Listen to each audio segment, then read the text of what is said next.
So I want to say that I'm very thankful to be here with you because I'm having a unique opportunity to share with you why I ended up creating the business I have today. Because this seed was planted back in 2014 with my friend and business partner, Annelise. Because during that time, we were both not very satisfied with the current jobs we had. And we were aware that there was this big wave of trendy products and brands, but there was a need to see much better ingredients and better quality of products. So we thought that if those business models were successful, how would not an idea with more purpose would not survive? And with that, we planted a seed, which took around 5 years to germinate. And right now, it's part of the session I want to share with you, Mico Corazon, and as well as Fabian just shared, also a little part of this presentation will be a little bit about the experience I've had in my professional and academical background, because I understand many of you from the GIP program, we share a lot of interest in our professional and academic background.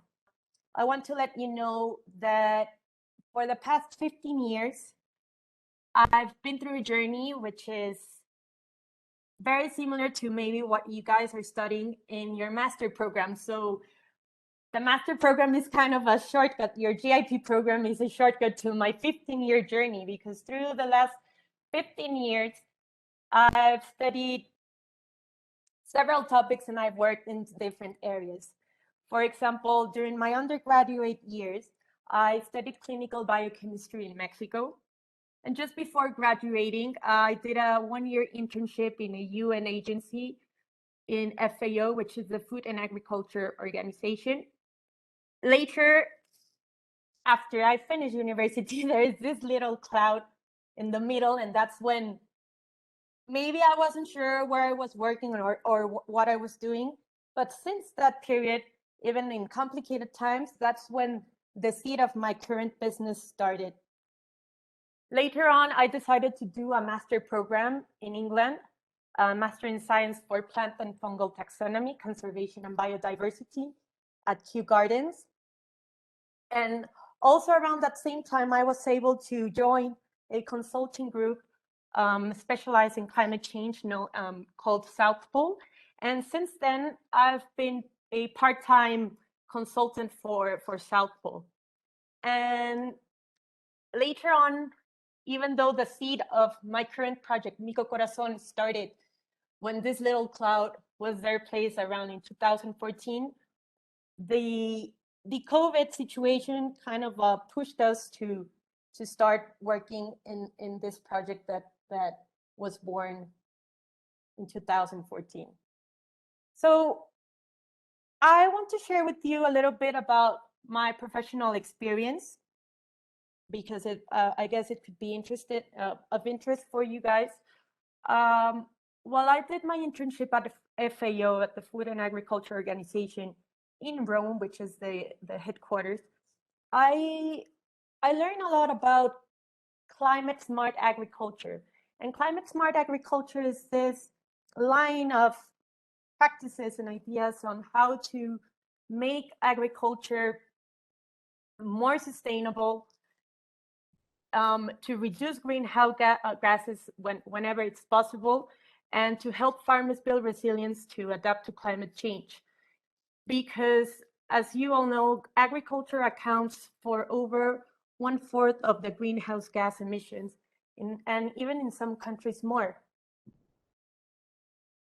And even if agriculture is part of the problem, it is also part of the solution.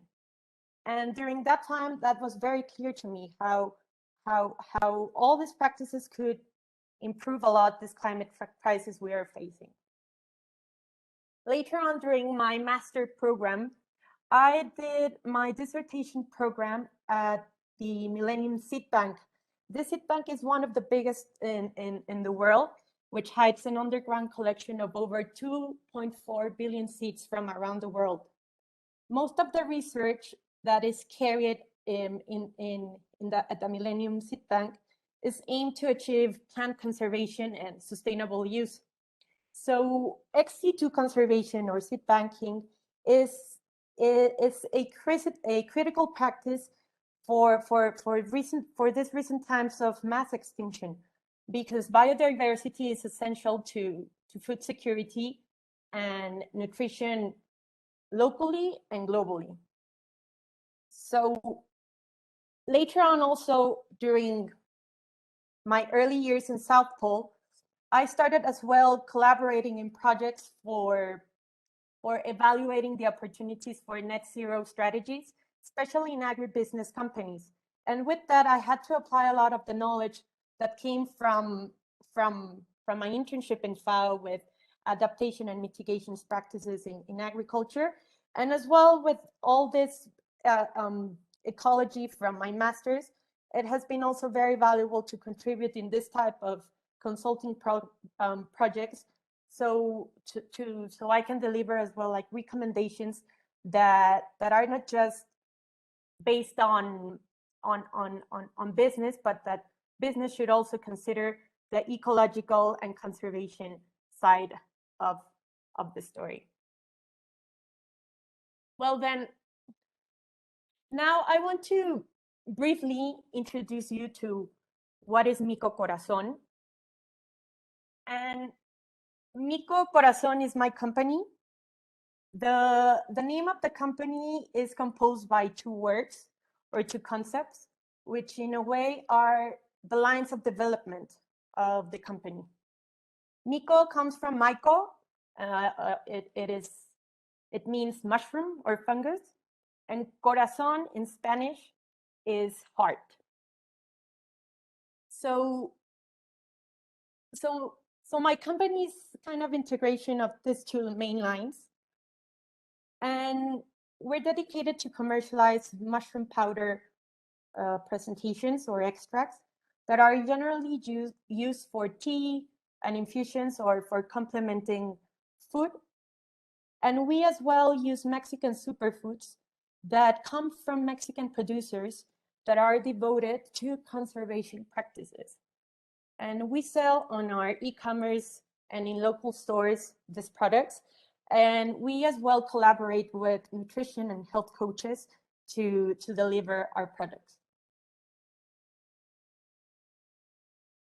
So why global wellness and botanical hypes?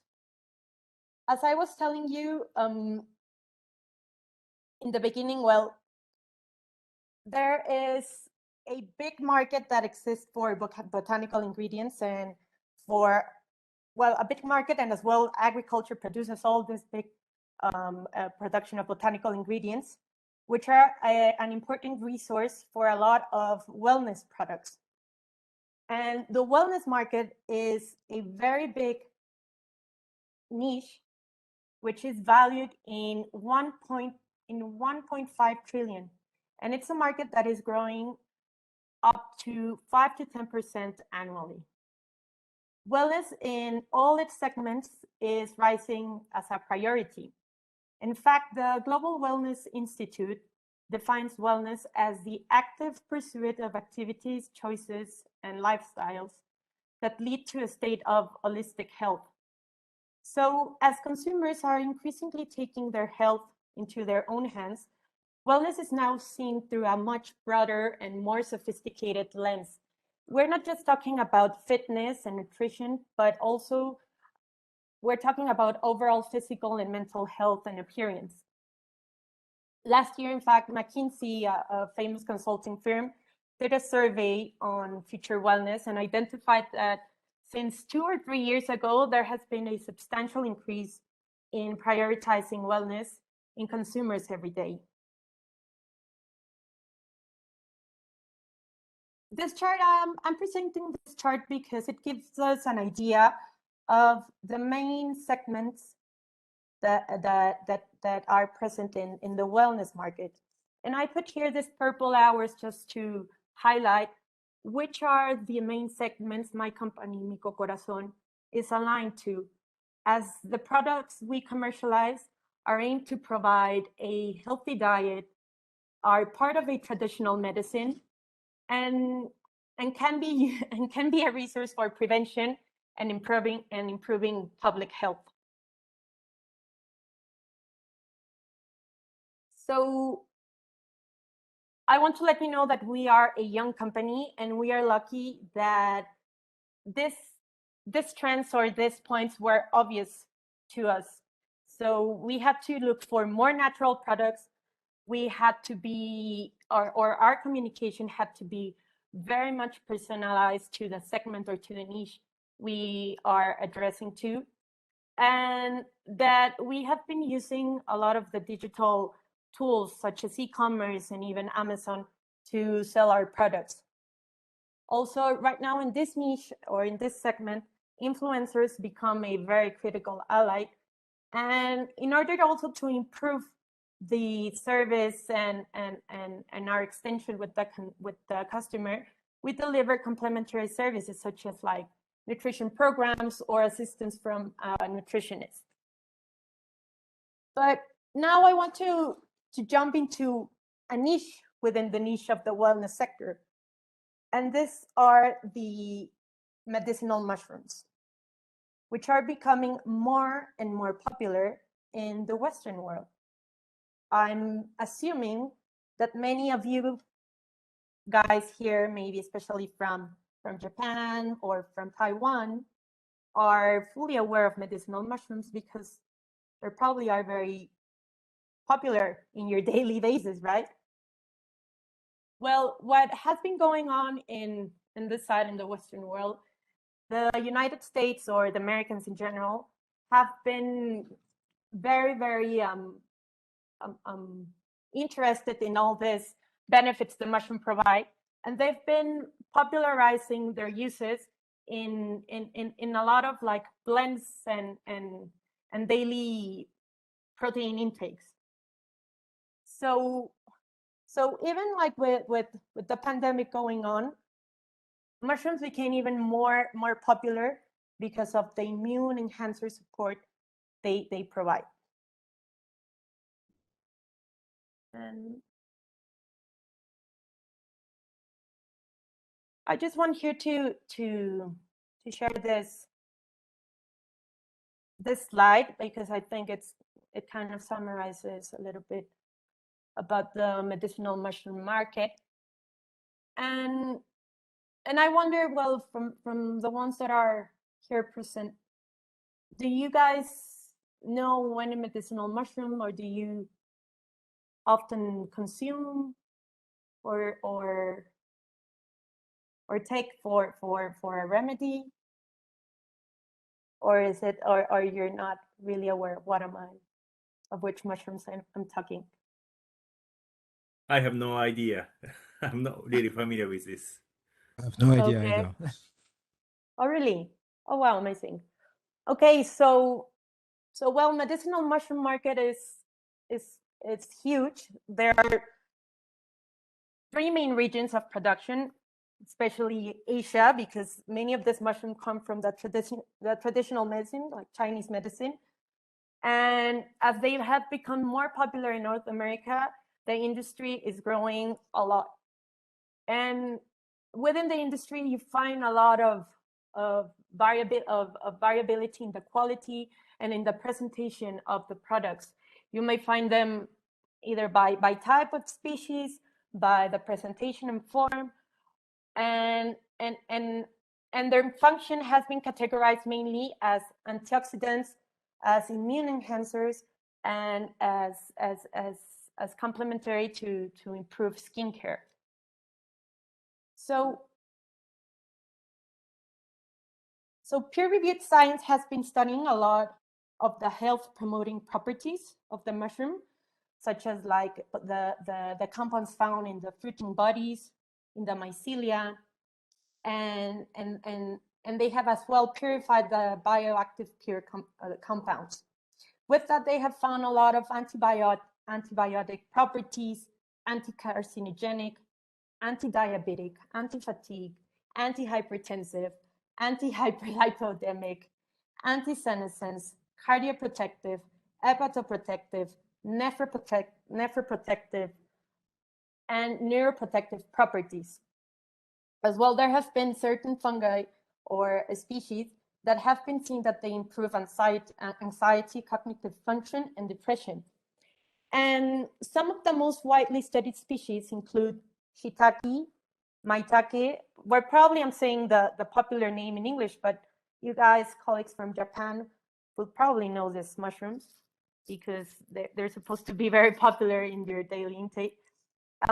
There's also this mushroom cordyceps, the Ganoderma genus, and in the next slides, I'm going to talk just a little bit more of some of these mushrooms, just to let you know also about the benefits they provide.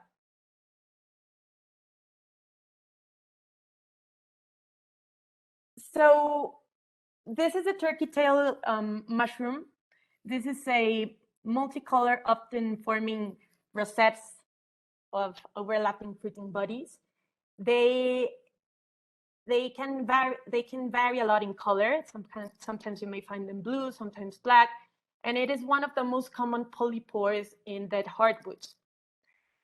They become very popular in the 80s because from turkey tail mushroom, the polysaccharide peptide PSP was extracted from it, and it became a very popular oncologic or treatment for cancer, especially in Japan. And it is known as crestin, which is a anti-cancer compound. This protein polysaccharide is a beta-glucan, and it has a very potent antioxidant property. So most of these medicinal mushrooms are very rich in these polysaccharides that are known the beta-glucans. Also, one of the most popular medicinal mushrooms, which I was assuming you guys knew, is reishi mushroom, or Ganoderma lucidum. It is a very popular mushroom in Chinese traditional medicine, and the use of this mushroom spans more than 2,000 years ago. It has been used medicinally by diverse cultures, and this genus can be found all around the world. The medicinal properties of Ganoderma lucidum are immune-stimulating properties. It has also been studied its anti-cancer activities, and it is also a rich source of complex polysaccharides, as I was telling you, these beta-glucans. It is also a rich source of ganoderic acid, which have been reported to have anticoagulating effects on blood, and they contribute as well to lower the blood pressure. And in fact, recent studies on mice have evaluated the modulation of the gut microbiome, particularly for reducing obesity, and how it contributes to improve the metabolism regulation. And this can be especially interesting in diabetic conditions. Then I will jump into this last species, which is my favorite within the medicinal mushroom category. It is the lion's mane mushroom, or Ericium erinaceus.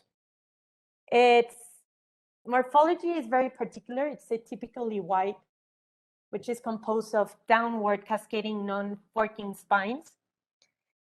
And Ericium is reported it has been reported in North America, Europe, China, and Japan, even here in Mexico. And this mushroom is also part of the polysaccharide-rich mushrooms. And it's particularly popular for providing antioxidant and neuroprotective effects. It has been seen that it has a great potential for prevention and treatment of diabetes and its complication, thanks to the hypoglycemic activity of a particular polysaccharide known as HEPC. And in fact, in 2017, preclinical and clinical studies have shown that besides enhancing cognitive function and conferring neuroprotection, Ericium erinaceus also improves depression, anxiety, and sleep disturbance.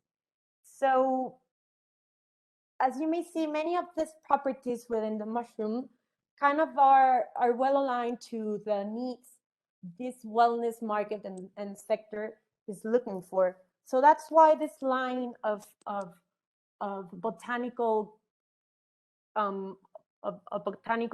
species are very popular within this specific market.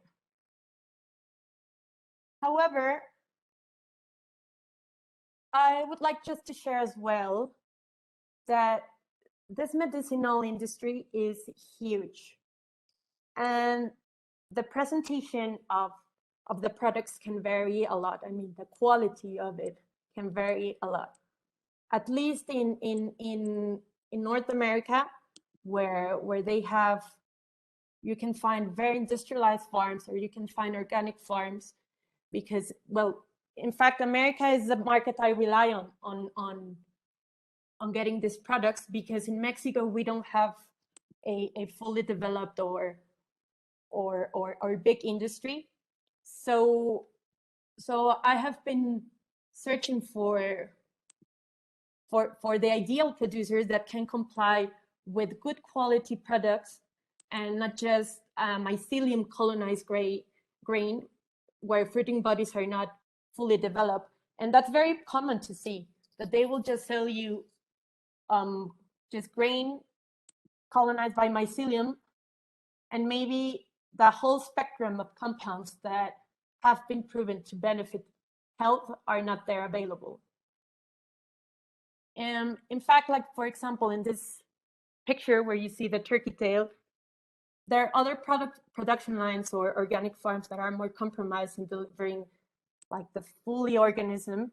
And with this, they also try to use natural substrates like wood chips, which allow the mushroom to produce important metabolites such as the triterpenoids that are very important as well to the health benefits that have been reported.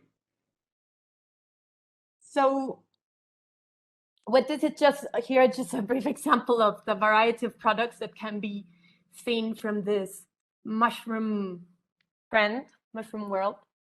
And with this, we as Mico Corazon, we're kind of part of it, but we wanted as well to complement it with a national line, meaning with national products.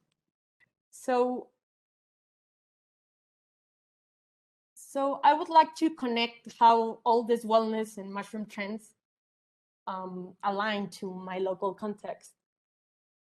Because in Mexico, we have a cultural epidemic or health epidemic.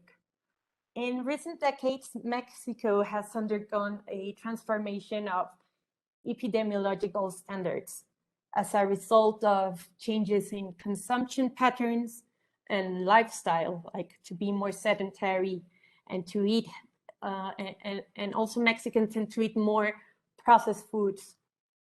The most common diseases in Mexico are those associated with metabolic syndrome and cardiovascular diseases, which are directly associated with obesity. And this is very sad news for me also to share, but in Mexico, more than 70% of adult deaths are caused by chronic diseases, and obesity is the leading public health problem. Nationally, over 60% of the adult population is overweight or obese, with the problem being more prevalent in urban populations. And for me, this is the worst fact, that 1 in 4 children is overweight or obese. And that number increases to 1 in 3 for teenagers.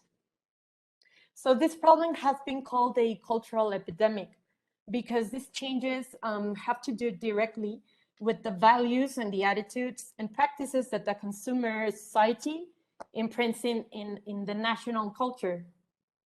And nutritional education has a great challenge to be addressed, especially from home.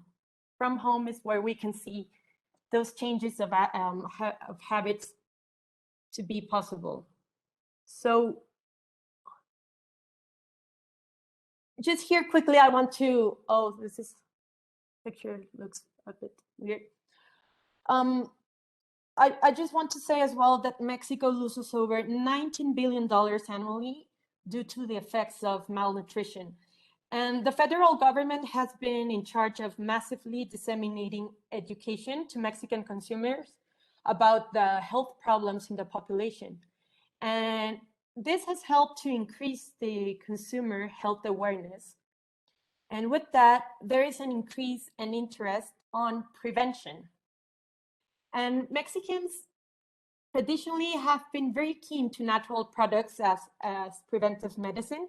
So this is a very typical natural product store or a typical natural store booth in a market with medicinal plants.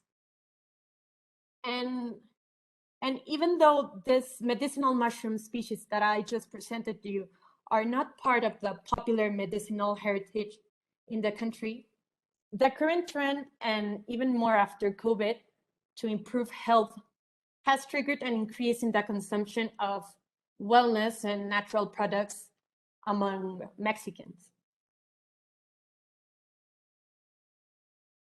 So in this next section, I just introduced you to the mushroom line Mico Corazon, my project, has been promoting and commercializing and also communicating the benefits of them. But now I will jump into a section to present how these products that I've been introducing to the Mexican market are being mixed with the natural ingredients or the national ingredients we have in Mexico that come from very valuable initiatives that are devoted to biocultural conservation. So I repeated this slide just to guide you again on where am I heading. I first talked about, I'm sorry, here my cat wants to interrupt. This slide is just to guide you where I'm heading now, and what I want to share now is the type of ingredients we have been selecting and the suppliers that produce them, because in a way there are not so many who do an exemplary job, a case or practice on conserving ecosystems or their biocultural heritage. So this characteristic is especially important because as we are challenged with a multi-factor crisis like climate change within the Mexican territory, we find an interesting set of projects that are mainly found in rural areas, in most part by native indigenous farmers and communities. And these projects are not aimed to be really against the dominant way of economic development. They are just alternative experiences which are aimed to build a parallel way of social organization for delivering local scale solutions. So for this type of projects, their central idea is to care for the planetary habitat, is to care for the very existence of humanity and of life. So the construction of this social organization start at a domestic scale, basically in the family. And this is very relevant because it is at the household scale or level that the basic principles of sustainability are put into practice, such as food production with local resources that may avoid more use of chemicals, the use and reliance on traditional medicine and plants, and also practices that look for soil and water conservation. Thanks to this ecological and social awareness from these members of the family, it is possible to see a change of attitude and probably a new philosophy to live life, basically for the life.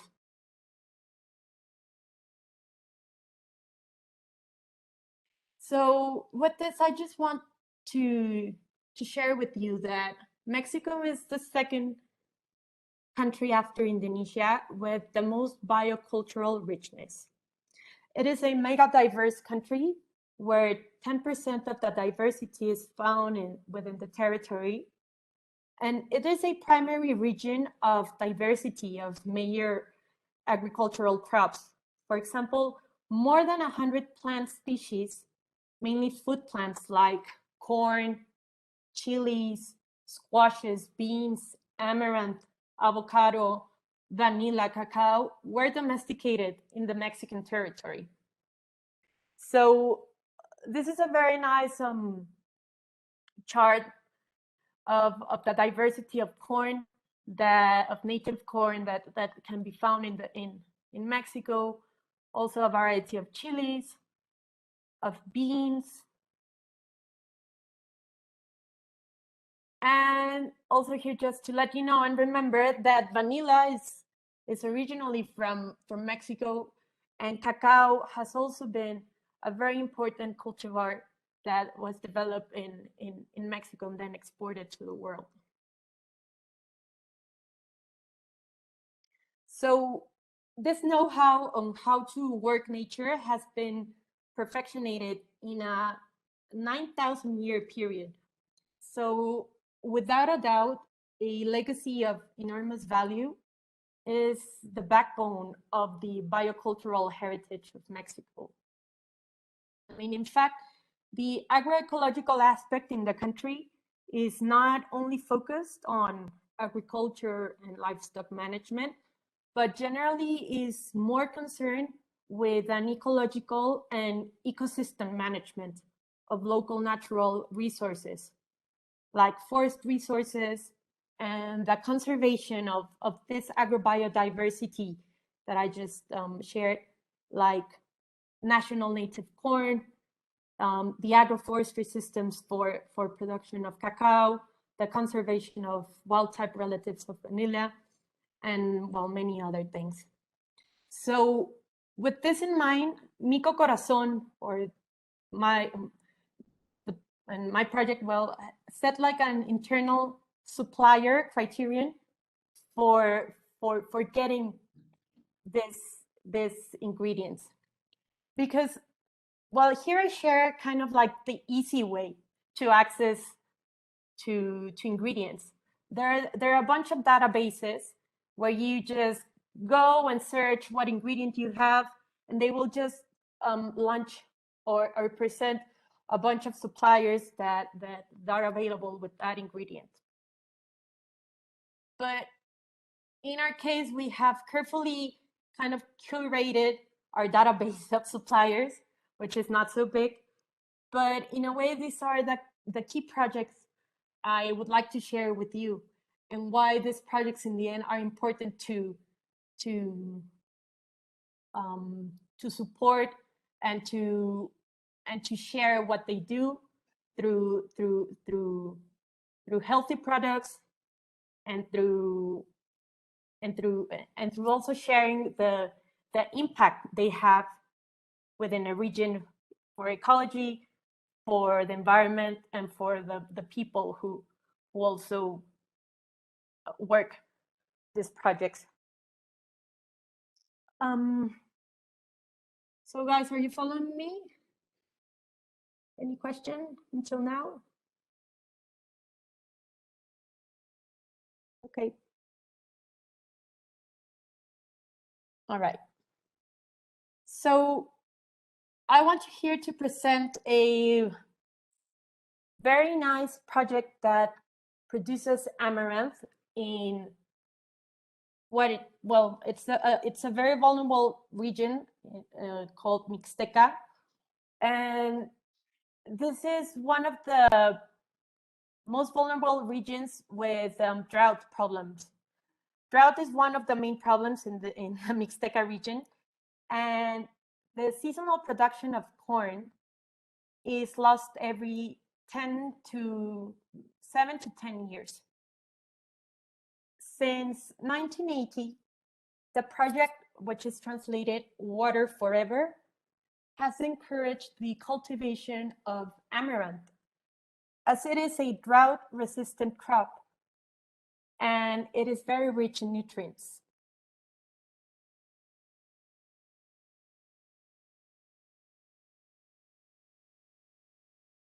Here, this picture is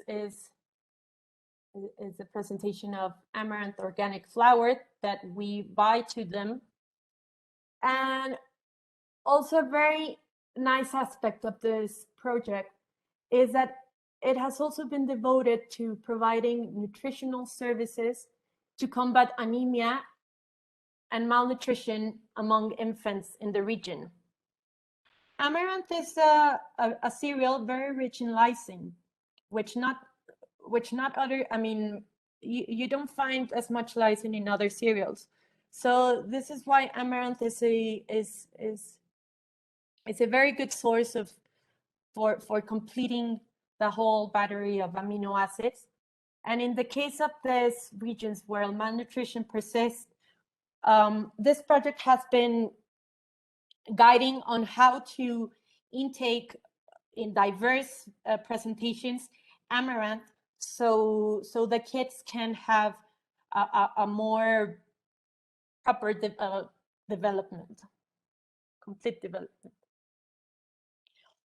Also, then, we are very interested in products that come from the cloudy forest, especially those projects that are intended to conserve this fragmented area. The cloudy forest in the Gulf of Mexico is probably the most fragmented ecosystem. Maybe less than 1% of the original cloudy forest is still available. So, and it's located in a very densely populated area, but still there's a lot of agricultural vocation in the Gulf of Mexico.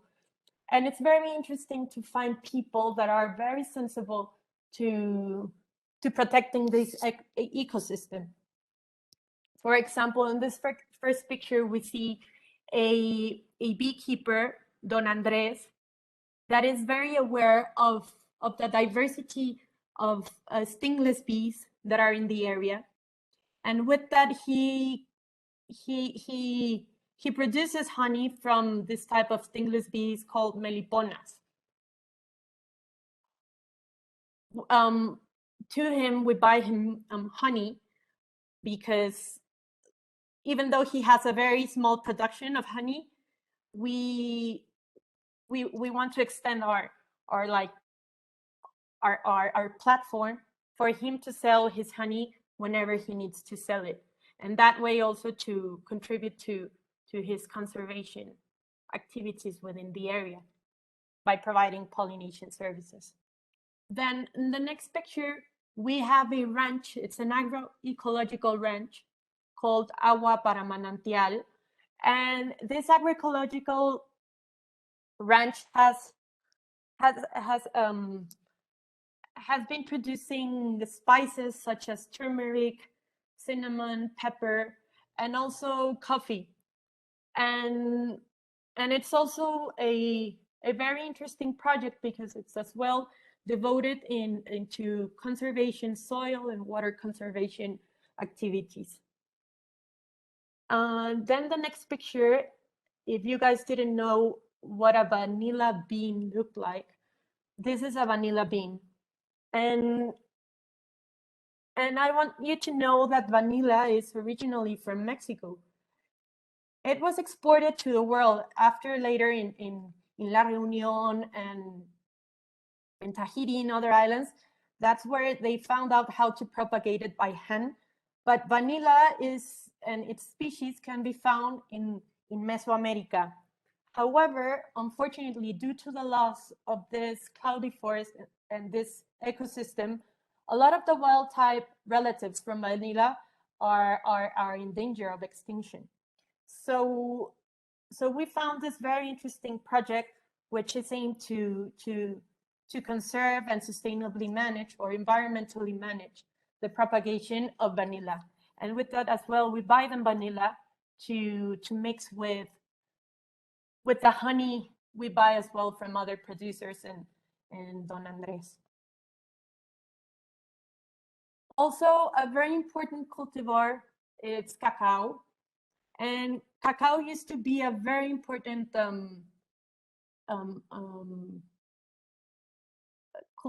production. There used to be a lot of production of cacao in the south of Mexico, but as many other countries started producing, the markets were too competitive for the national production. However, there's been this movement again on agroforestry and cacao practices, conservation of agroforestry practices for cacao and cacao production.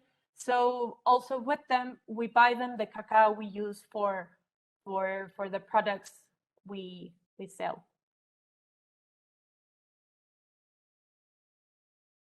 So this is just a little resume on how we integrate much of this biocultural products and the most popular mushrooms this wellness sector is looking for. And with that, we provide healthy, natural, clean products to share with our community. And a lot of the intention of our project is to communicate and address all these benefits, especially to a niche of mothers, as basically to tackle this problem that I was initially telling you of what the Mexican context is. We have a very big group of mothers who follow us, looking for nutritional guidance and programs. And with that, we share as well where are the origins of the products and how we impact as well with the consumption of these products to these production sites. And with that, we hope that by increasing the knowledge of moms who are like the chiefs of the houses, we can increase as well the health of in general, I mean, of Mexicans, of kids and young people who are willing to improve their health habits and to also contribute in a way with their consumption, these production areas in Mexico.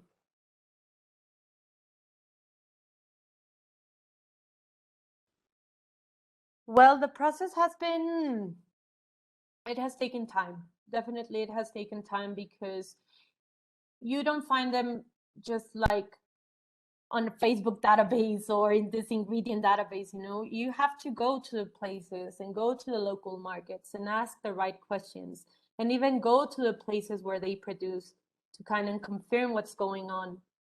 So with that, in fact, just after my year of study in London, I spent around 6 months in this area of the cloudy forest in the Gulf of Mexico, exactly doing that type of research, on going into these little ranches and going to this little production sites to go and check on what they were doing, and to, in the end, just feel so happy to find that these initiatives are going on.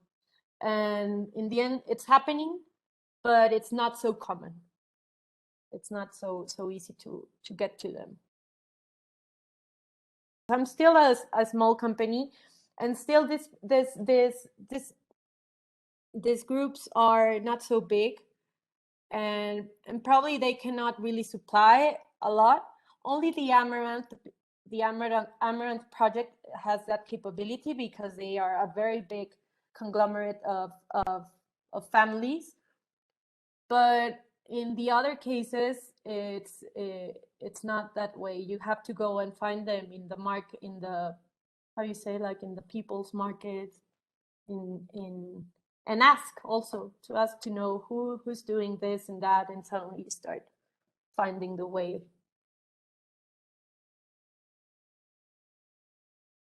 Yeah, well, in a way, in fact, it has happened more this way, that we have been asked more about that for the distribution. And this started basically, well, we built our e-commerce platform, and with that as well, we complemented a lot of that communications in social media. But for example, Amazon came to us, and Amazon, well, because Amazon does that, right? They are just like looking for new trends, and they're just trying to invite into the ship more and more brands. But when people, distributors are asking for our products, we need to put sometimes a little bit of a break or a stop, because we're not so big, and we cannot just like go into big supermarket chains, because we still don't have enough supply, how can I say, enough product to supply such a big demand. So we are very much focused on very specific groups, niche, that they also come to us through this like nutritionists and certain alliances we have with certain people. This project has started since 2014, more or less. And since then, since that time, that's why I kept on working with this consulting group, because it was probably the best option for me, because they allowed me to be part-time. And with that part-time availability, I was able to also dedicate this time as well to start building up the concept of the project. And as I was telling you, well, there was a period that I had to go to this production area to find like this type of suppliers. But before that also, I had to do a lot of research on the medicinal mushroom benefits. I had also to create my kind of library about them, so I could always sustain what were the benefits, because we're talking about health, right? And it's not just a matter about selling. We want to create a proper structure, that whenever you get a doubt of what are like the complications of this of consuming these products, that you can have a reference to that. Because this species, I was telling you, they're not they're not endemic from Mexico. They're not part of the traditional knowledge or uses here in the country. So it was very important to me to have a fully understood or at least a proper research and background on what the benefits were, and with that, whenever any doubt came, I could already have like a reference to say, hey, maybe this mushroom is not appropriate right now because you have this condition. And it's not that I'm a doctor or medicine, but at least I have somehow the references to support whatever recommendation I'm saying. And well, so with that, I mean, what I want to say is that maybe before the business starts, you gotta get to know well what you're building up, and also to kind of consolidate that interest and that passion to it, and to find the ways on how to keep developing that idea. because once the business starts, and in our case, the COVID crisis kind of accelerated a lot the growth of our project, because people were more interested in consuming healthy stuff and just having a healthier state. Once you start in that, in those operations, you become very administrative, and you don't have time sometimes to do the core stuff, especially when you're just 2 in the team.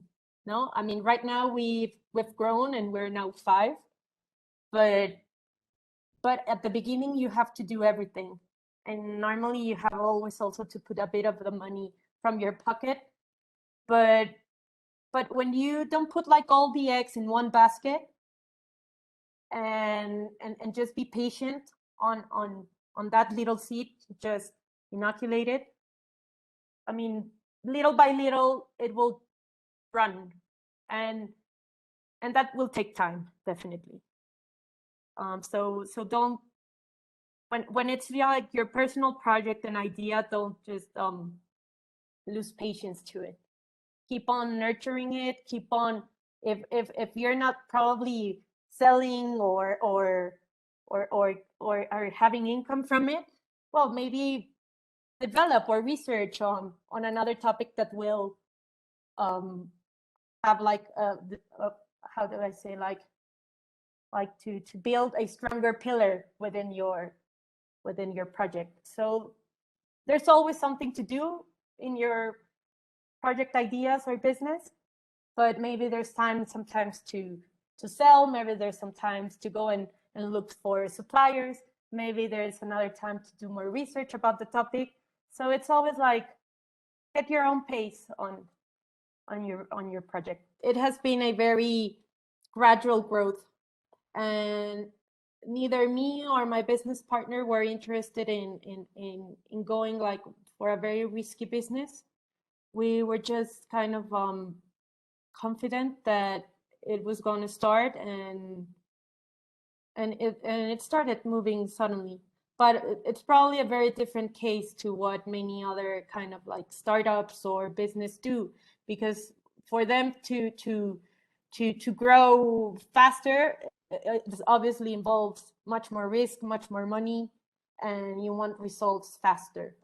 But in our case, we weren't looking for immediate results, which is, we're trying to find the right path on where to move accordingly with the proper niche, with the proper segment.